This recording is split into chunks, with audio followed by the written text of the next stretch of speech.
Alright, today we're going to learn how to do, in our little knot tying tutorials, how to tie a scaffolding knot. This knot's good for tying to a standing post or a tree, whatever it might be. And this works as a slip knot to create a ridge line or whatever else you might be using it for. So let's get started. We're going to take our working end, we're going to go around our object, we're going to give ourselves a good amount of slack. That's how I like to do it. We're going to have our holding point right here between the working end and the standing end. We're going to go around the working end. We're going to come up over. Remember this, you're going to come up over like an X. The working end. You're going to come back up over one more time underneath our loop, and then we're going to pull it through and under here. So we're going to come up, and this end is going to go underneath. See where my thumb's at? See how it comes up?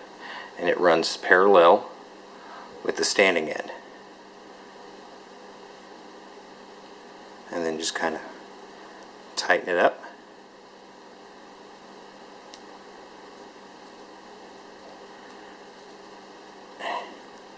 And if you've done it right, it should look like that.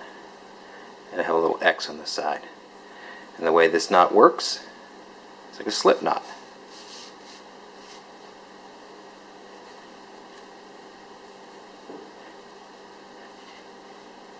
Just like that.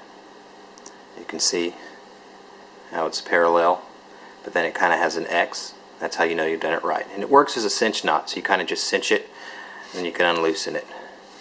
Do what you need to.